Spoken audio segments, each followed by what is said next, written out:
Ambassador Krill'zak was having what humans so quaintly call a day. Not just any day.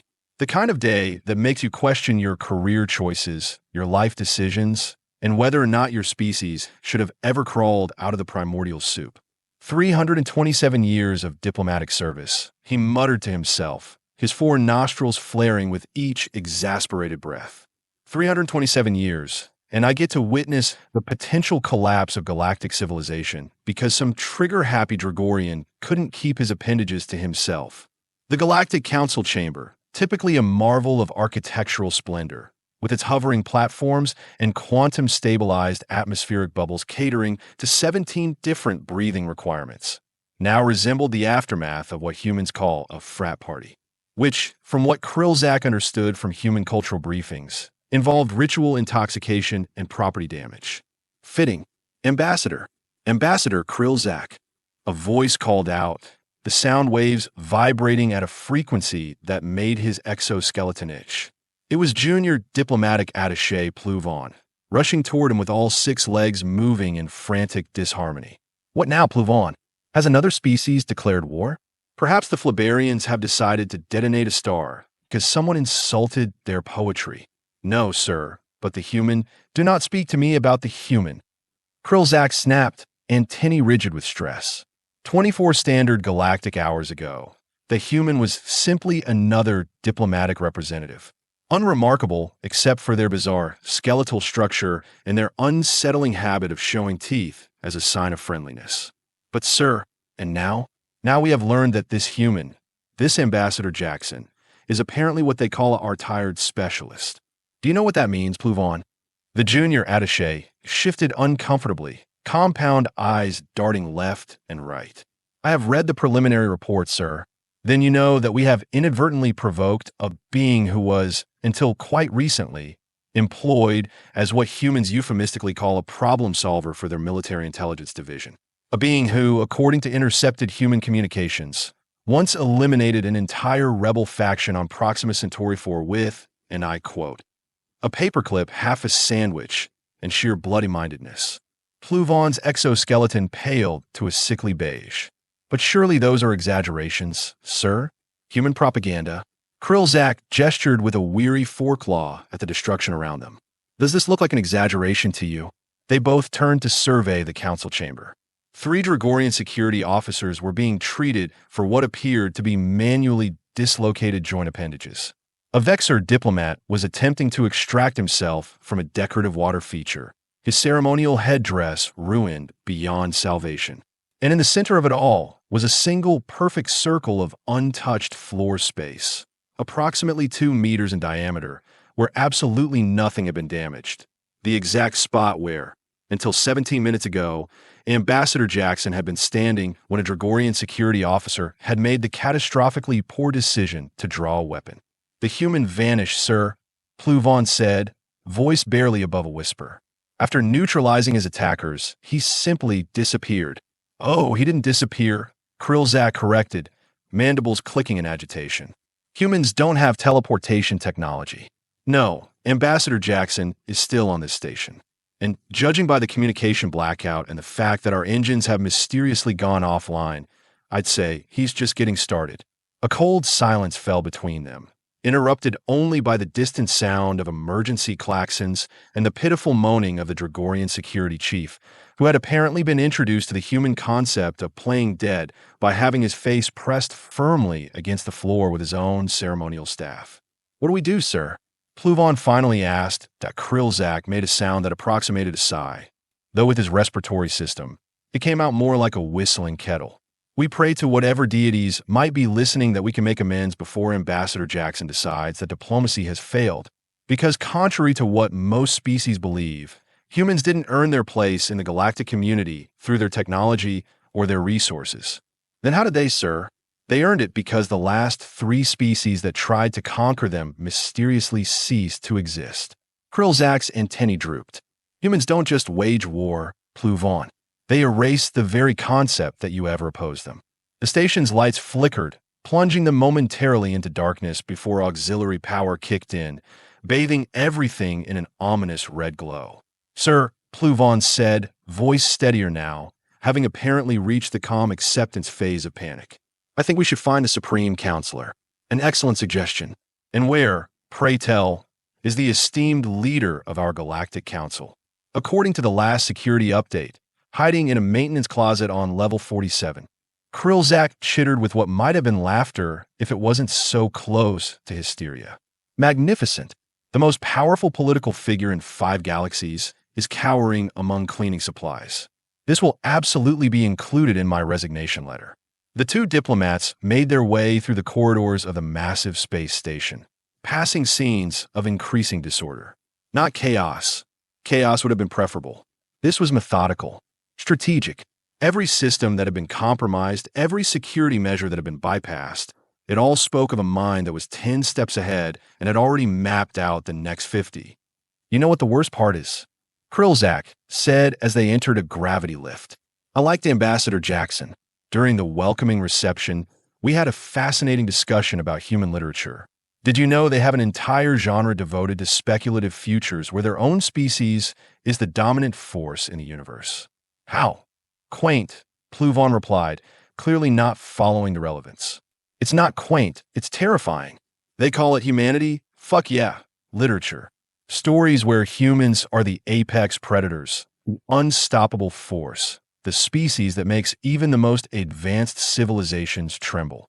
Krill'zak's voice dropped to a whisper. And they write these stories for entertainment. The gravity lift shuddered to a halt between floors. Oh, that's not concerning at all. Pluvon muttered. A voice crackled through the station's communication system. A voice that Krill'zak recognized immediately, though it lacked the diplomatic pleasantness it had contained during official meetings. This is Ambassador Marcus Jackson. The voice announced, calm and measured in a way that sent shivers down Krill'zak's dorsal ridge. I'd like to have a conversation with Supreme Councilor Zulthep. You have 15 minutes to arrange this meeting before I am forced to consider alternative methods of communication. I'm currently in the main control center, and I have taken the liberty of making myself comfortable. Your security protocols were charming. The communication cut off, leaving a heavy silence.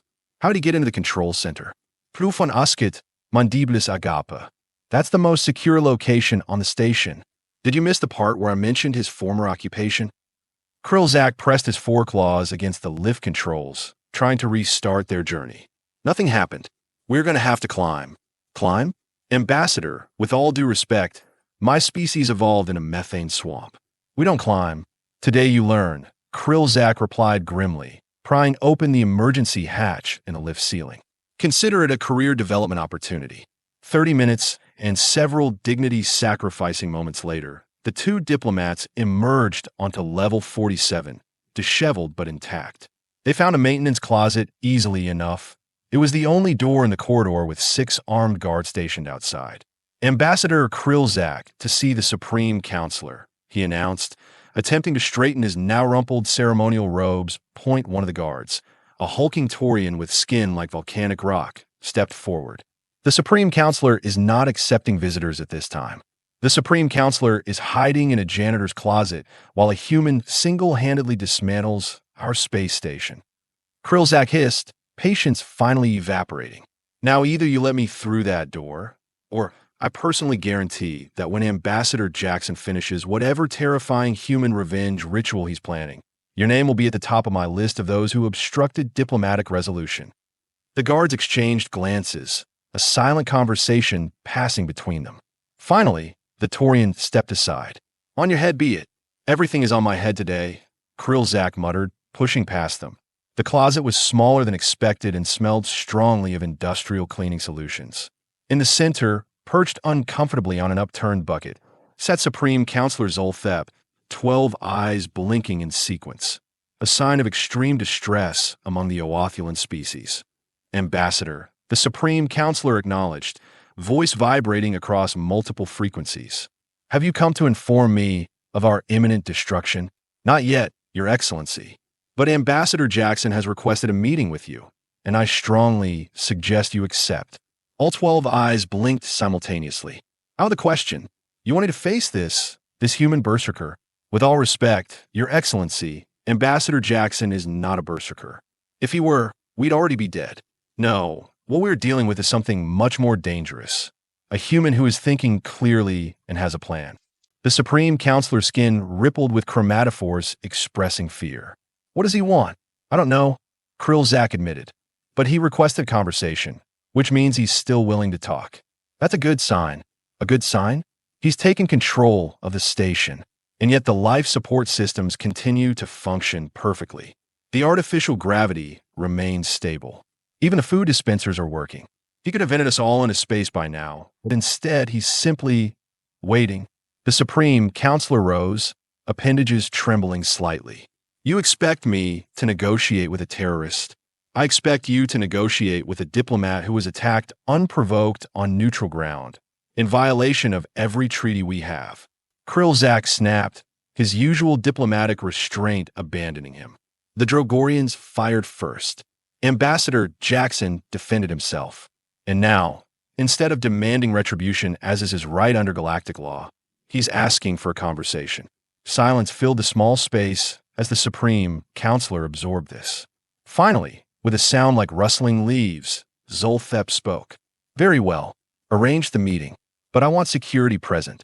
With respect, Your Excellency, I think we have seen how effective our security is against Ambassador Jackson. Besides, bringing armed guards to a peace talk would send exactly the wrong message. Before the Supreme Councilor could respond, Pluvon's communication device chimed. The junior attaché listened for a moment, then turned to them with an expression of pure astonishment. Ambassador Jackson has just released control of all station systems, Pluvon reported. Everything is coming back online. And he's requesting permission to enter the diplomatic liaison office for a formal meeting. What? Krill'zak and the Supreme Councilor exclaimed in unison. He says, and I quote, I have made my point.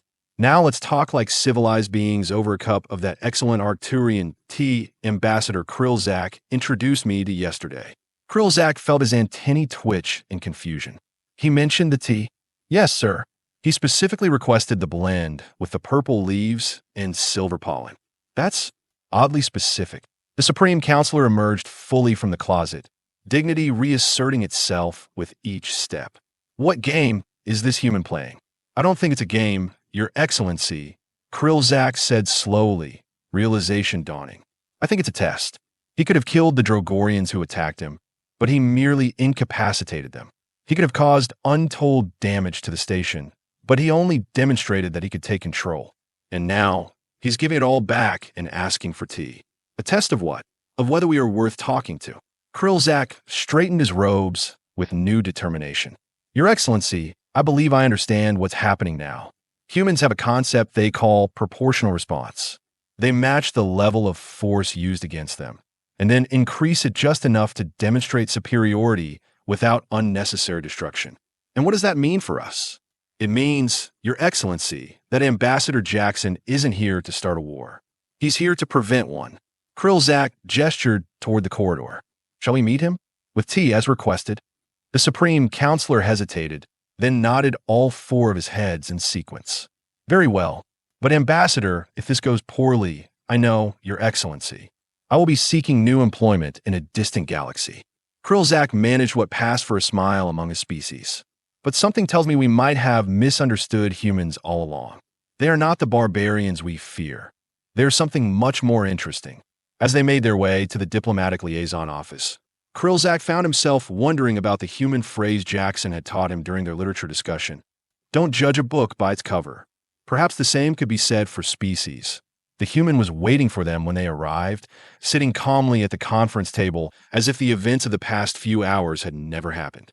He stood when they entered, inclining his head in a gesture of respect that seemed genuine. Supreme Councilor Ambassador Krill'zak, Jackson greeted them, voice perfectly modulated. Thank you for agreeing to meet with me. I believe we have much to discuss. And as Krill'zak took his seat across from the human diplomat, the human who had just effortlessly brought the entire Galactic Council to its knees before politely handing back control, he couldn't help but think that the most terrifying thing about humans wasn't their capacity for violence, that it was their capacity for restraint. The diplomatic liaison office had transformed into what Krill'zak recognized as a perfect microcosm of galactic politics. On one side sat Supreme Councilor Zolthep, flanked by two nervous aides who kept glancing at the exits. On the other side sat Ambassador Marcus Jackson, alone, seemingly unarmed, and inexplicably relaxed for someone who had just declared war on bureaucracy and won. And in the middle, as always, was Krill'zak, for arms prepared to gesticulate in whichever diplomatic direction might prevent interstellar catastrophe. "Your tea, Ambassador Jackson," Pluvon said, placing a steaming cup before the human with appendages that trembled only slightly. "Thank you," Jackson replied, lifting the cup with that bizarre human dexterity, 5 independent digits curling around the handle. "Excellent brew. The secret is in the water temperature." Krill'zak watched in fascination as the human casually sipped the scalding liquid. The same hands that had disarmed 3 Dragorian security officers in under 6 seconds now delicately handled fine porcelain as if violence had never been an option. The Supreme Councilor cleared all 4 throats simultaneously, a sound like gravel in a blender. "Ambassador Jackson, you have committed serious violations of station security protocols, interfered with critical systems, and caused widespread panic among diplomatic delegations." "Yes," Jackson agreed pleasantly. "I did." The simplicity of the response seemed to short-circuit the Supreme Councilor's prepared speech. All 12 eyes blinked in confusion before he continued. "Do you deny these actions constitute an act of aggression against the Galactic Council?" Jackson set down his teacup with mathematical precision. "I deny they constitute an unprovoked act of aggression." "Would you like to discuss what happened first, or shall we skip ahead to why it will never happen again?" Krill'zak sensed an opening and leaned forward. "Perhaps we could begin with establishing the facts." Ambassador Jackson was approached by Dragorian security personnel during the Centennial Assembly recess. Words were exchanged, and then they tried to kill me, Jackson interjected, voice still pleasant but eyes suddenly sharp enough to cut vacuum. 3 armed officers against 1 unarmed diplomat on neutral ground. I believe that constitutes what we humans call a diplomatic hoaxie. The Supreme Councilor's skin darkened to a troubled mauve. "The Dragorian delegation claims you were attempting to access restricted areas." "I was lost," Jackson replied with a smile that didn't reach his eyes. "The station map in my welcome packet was outdated. Unless the Galactic Council has reclassified asking for directions as espionage." Regardless of intent, the Supreme Councilor pressed, "Your response was excessive." "Was it?" Jackson leaned back, one finger tracing the rim of his teacup. "I incapacitated my attackers without permanent injury. I demonstrated security vulnerabilities without causing damage.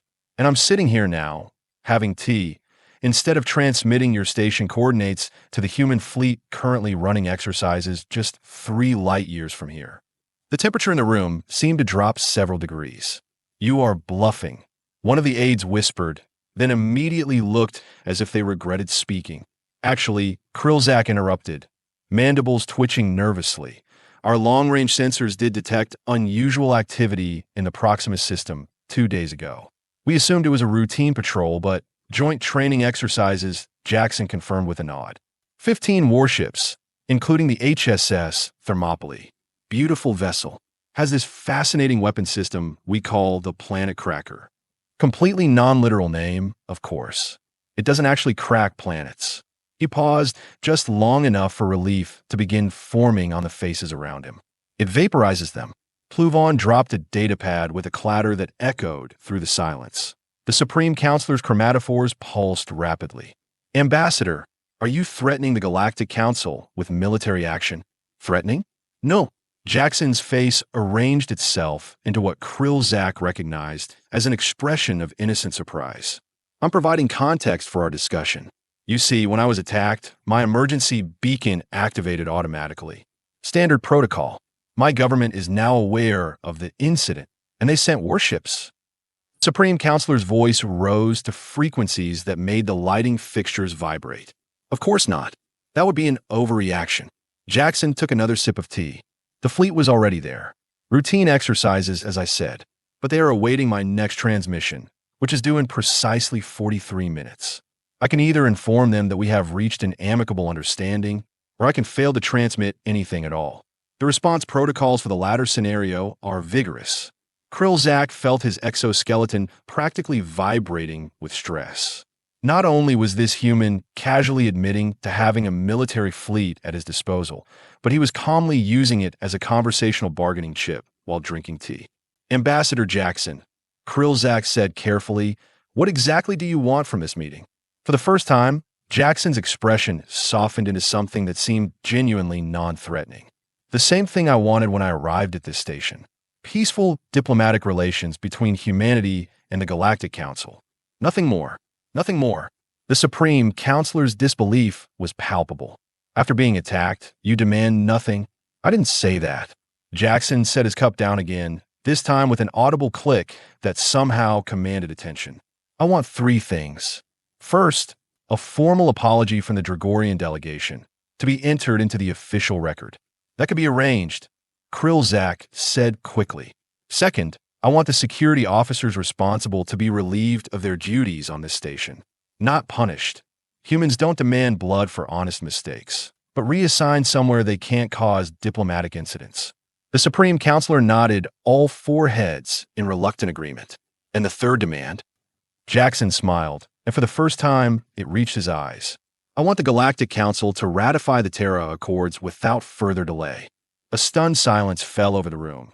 The Terra Accords, a comprehensive treaty covering everything from trade to territorial rights to cultural exchange, had been languishing in committee for over 6 standard years. Not because they were controversial, but because they concerned humanity, and humanity was, well, unsettling to many council species. The Accords are still under review. The Supreme Councilor began cautiously. There are concerns about certain provisions regarding technological exchange, and your concern, Jackson interrupted, still smiling, is that you don't want to admit humans as full council members because you are afraid of us. No one contradicted him. And today, he continued, gesturing to the space around them, I have given you very good reason to be afraid, which was not my intention, but has certainly clarified our respective positions. Krill'zak felt something akin to admiration beginning to form beneath his exasperation. You orchestrated this entire situation. Jackson had the decency to look slightly abashed. Orchestrated is a strong word. Let's say I recognize an opportunity when 3 armed individuals made incredibly poor decisions. The Council has been delaying the Accords because of baseless xenophobia. Krill'zak realized aloud, and tinny twitching with sudden understanding. And you just proved that if humans wanted to be a threat, they already could be. Precisely, Jackson exclaimed, pointing at Krill'zak with evident approval. I knew you were the smartest diplomat on this station from the moment we discussed Asimov. The Supreme Councilor's skin had settled into a resigned gray tone. The Terra Accords are extensive. Ratification would require an emergency session of the full Council, Jackson suggested helpfully, which, coincidentally, is already gathered here for the Centennial Assembly. How convenient. You can't force us to accept these terms. One of the aides finally spoke up, voice wavering between defiance and terror. Force you? No, that would violate the very principles I'm advocating for. Jackson leaned forward, folding his hands on the table. But consider this from a game theory perspective. You have 2 options. Ratify the Accords, which grant humanity certain rights, but also bind us to specific responsibilities and limitations, or continue to treat us as outsiders who operate beyond your regulatory framework. He paused, letting the implications sink in. One path leads to humans becoming stakeholders in your system, invested in its preservation and bound by its rules. The other, he shrugged. Well, you have had a small demonstration of the alternative today. Krill'zak watched understanding dawn across the Supreme Councilor's multiple faces. You are not threatening us, Zolthep said slowly. You are offering us protection. From you. Jackson's expression remained neutral, but Krill'zak detected what might have been approval. I prefer to think of it as mutual assurance. We join your community, follow your laws, and in return, you acknowledge our sovereignty and our right to exist without being shot at in diplomatic corridors. The Supreme Councilor was silent for a long moment, all 12 eyes focused on something distant. Finally, he spoke. I will call an emergency session. The Accords will be presented for ratification tomorrow. Excellent. Jackson stood, straightening the immaculate lines of his suit. Then I should prepare my transmission to inform the fleet that all is well. Ambassador Krill'zak, would you mind accompanying me? There are some fascinating points about Arcturian poetry I'd love to discuss further. Krill'zak found himself following the human out of the room, mind racing to process what he had just witnessed. Once they were alone in the corridor, he couldn't contain his questions any longer. Was there really a fleet? He asked, keeping his voice low. Jackson glanced at him, amusement playing at the corners of his mouth. What do you think? I think, Krill'zak replied carefully, that you are either the most dangerous being I have ever met, or the most brilliant diplomat. Why not both? Jackson's smile widened. The best negotiators never reveal their full hand, Ambassador. A lesson from human history. Speak softly and carry a big stick. Or, in this case, imply the existence of a very big stick and let imagination do the rest. Then there is no fleet. Krill'zak's antennae drooped with unexpected relief. I never said that. Jackson winked. A human gesture that Krill'zak had learned indicated shared secrecy. But let's just say that when your intelligence division checks the Proxima system more thoroughly, they might be surprised by what they find. Or don't find. They walked in silence for a few moments before Krill'zak spoke again. The security cameras in the council chamber recorded your confrontation with the Drogorians. I watched the footage. You moved. I have never seen anything move like that. Like what? Like it had already happened. Like you knew exactly what they would do before they did it. Jackson's expression became serious. That's the thing about violence, Ambassador. It's predictable. Sentient beings, regardless of species, telegraph their intentions. You just have to know how to read the signs. And the station systems? How did you? I didn't, Jackson interrupted. Your cybersecurity did most of the work for me. When the alarms went off, your automated protocols initiated emergency containment procedures. I merely redirected them. Your systems locked everyone out because they were designed to. I just changed who had the key. Krill'zak processed this, feeling both disturbed and fascinated. Why tell me this? Because despite what the council believes, humans don't want to be feared. We want to be understood. Jackson stopped walking, turning to face the alien diplomat directly.